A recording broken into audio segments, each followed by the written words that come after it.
ഈശോ ഗെരാസേനരുടെ നാട്ടിൽ വെച്ച് ഭൂതോപദ്രവം ബാധിച്ച രണ്ടുപേരെ സുഖപ്പെടുത്തുന്ന സംഭവമാണ് നാം വായിക്കുന്നത്. ഈ മനുഷ്യർ അത്രയധികം അക്രമാസക്തരായിരുന്നു, ആർക്കും ആ വഴിക്ക് പോകാൻ കഴിഞ്ഞിരുന്നില്ല. ഈശോയെ കണ്ടയുടൻ ഭൂതങ്ങൾ, ദൈവപുത്ര, നീ എന്തിന് ഞങ്ങളുടെ കാര്യത്തിൽ ഇടപെടുന്നു? സമയം വരുന്നതിനു മുമ്പ് ഞങ്ങളെ പീഡിപ്പിക്കാൻ നീ വന്നുവോ എന്ന് ചോദിച്ചു. ഇത് ഈശോയുടെ ദൈവത്വത്തെയും അവിടുത്തേക്ക് തിന്മയുടെ മേലുള്ള അധികാരത്തെയും വെളിപ്പെടുത്തുന്നു. ഈശോ ഭൂതങ്ങളെ പന്നിക്കൂട്ടത്തിലേക്ക് പോകാൻ അനുവദിക്കുകയും അവയെല്ലാം മലയിടുക്കിലൂടെ പാഞ്ഞുപോയി കടലിൽ മുങ്ങിച്ചാവുകയും ചെയ്തു.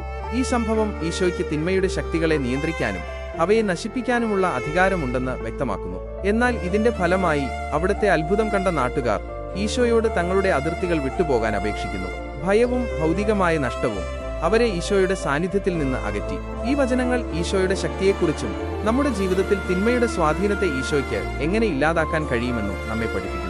എന്നാൽ പലപ്പോഴും ദൈവത്തിന്റെ സാന്നിധ്യം നമ്മുടെ സുഖസൗകര്യങ്ങളെ വെല്ലുവിളിക്കുമ്പോൾ അതിനെ സ്വീകരിക്കാൻ നാം മടിക്കാറുണ്ട്.